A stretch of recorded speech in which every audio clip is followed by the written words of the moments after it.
Right now on Up with KREM, tracking a cold morning and a windy Friday, we're alerting you to the potential for more damaging winds and dust storm impacts.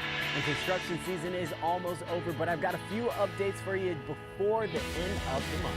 Clearly she tried to defend herself from the attack by 6 dogs, but they overpowered her. A woman hospitalized after being attacked by 6 dogs. This morning, why the Grant County Sheriff's Office is calling her neighbor a hero.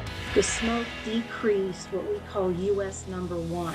Potatoes are grown in the ground, but that doesn't stop them from being affected by wildfire smoke. The research being done to protect the famous Idaho crop. The smoke can dramatically affect the tuber growth and development.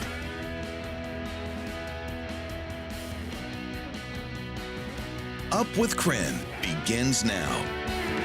Time to rise and shine on this Thursday. Good morning, everyone. Welcome to Up with KREM. I'm Tim Pham. And I'm Channing Curtis. Let's get you started, though, with a look at the forecast today because we are having a weather impact alert. Meteorologist Thomas Patrick is telling us all about it because it's due to some frost advisories, right, Thomas? Yeah, we got frost advisories for this morning, though I will admit I'm a lot more concerned about tomorrow's windy weather, so I'm going to put a lot more effort and emphasis into Friday's weather forecast, but realize that it is decently chilly this morning. Kind of an odd situation, though, because we have frost advisories that have been issued for eastern Washington and central Washington. However, look at the current temperatures for yourselves. First of all, if anything, this should be a freeze warning for Deer Park and Colville in northeastern Washington. You're well below the freezing mark.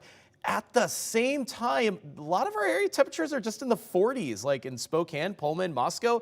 That isn't quite frosty. We're a bit a ways from that freeze mark. So kind of a weird situation. Just take these current temperatures as they are right now at 6 a.m. and decide how heavy of a jacket you will need for this morning, because you will need that jacket one way or another. The afternoon should still be pleasant and calm, 67 for our high, but tomorrow's going to be a very windy weather day. So we'll cover that in a lot of detail coming up.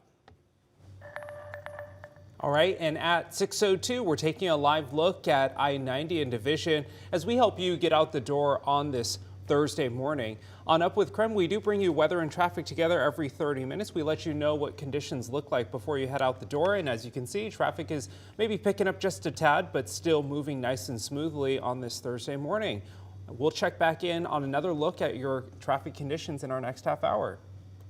Well, speaking of traffic, it's been a very busy construction season, but with the weather shifting, we could see the last few projects start to wrap up. That's right. KREM 2's Brandon T. Jones live for us right now in Spokane. Brandon, you spoke with the city about their timeline, so how much longer can we expect these detours? Good morning. Yeah, good morning, Channing. Tim, well, we don't have to wait too much longer. Hopefully by the end of this month, you start to see projects like the one I'm standing in front of begin to wrap up. But I did get a chance to speak with some city officials about just overall timeline and what they've done over the course of this construction season. They've had more than 40 road projects that's just this year alone. So a lot of work has been taking place and just a few left that have to wrap up. But overall, ultimately, crews have been working underneath the road for big projects like the Cheney-Spokane Road that you see on your screens right there. Then there's been other smaller projects like street maintenance and pedestrian improvements as well. But listen to this, just within the city limits of Spokane, there's 2,200 miles of lanes that the city has to maintain. So that takes time and it has to be done over a period of time. There's no way we can get it all done at one time. And this year has been challenging. We've had some very challenging detours, and we understand that, but especially in Northeast Spokane, where you had, Bigelow Gulch with the county being done, the North Spokane corridor being done with WashDOT, and then we needed to do some work to tie into those projects as well. There is light at the end of the tunnel. City officials say the last major project for their season with the most impact, that's going to be the Washington-Stevens corridor.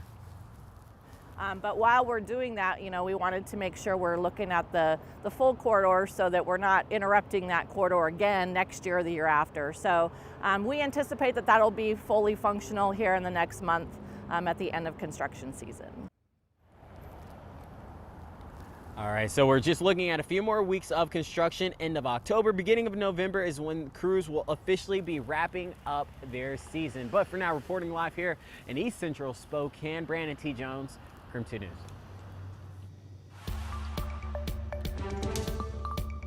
At 6:05, let's go ahead and take a look at some of today's top stories. 3 big game guides in southern Idaho have been indicted for illegally killing 11 mountain lions. They were indicted for allegedly violating the Lacey Act, a federal conservation law that prohibits the illegal trade of wildlife.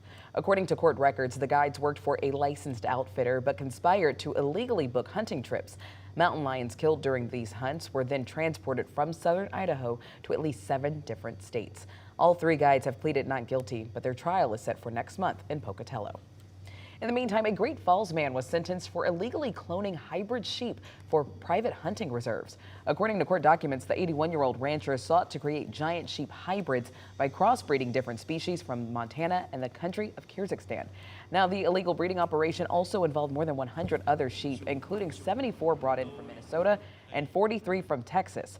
The man is facing 6 months in prison and will be forced to pay a $20,000 fine. Well, Washington's minimum wage is going to go up starting next year. The Department of Labor and Industry says the minimum wage will now rise to $16.66 an hour. That's up 2.35% from the current $16.28 an hour. Washington does have the highest minimum wage of any state in the country. The federal minimum wage remains set at $7.25 an hour. And that's a look at some of this morning's top stories. At 6:06 this morning, I know it's a little bit on the chilly side, but we're going to focus more on tomorrow's forecast because it's going to be a very windy weather day for the region. And remember, our latest windy days have also produced dust storms across the inland northwest. So that's what we're watching for tomorrow. This big storm system starting to take shape over the Pacific Ocean. You're going to analyze that as such low pressure area, kind of riding that jet stream, and will move straight eastward into British Columbia. It has the same location and positioning as what a windstorm would be. And as it strengthens in the next 24 hours, it does weaken as it starts to approach the inland northwest. So we'll detail just how strong those winds are expected to be and what time frame that cold front passes through in just a few minutes.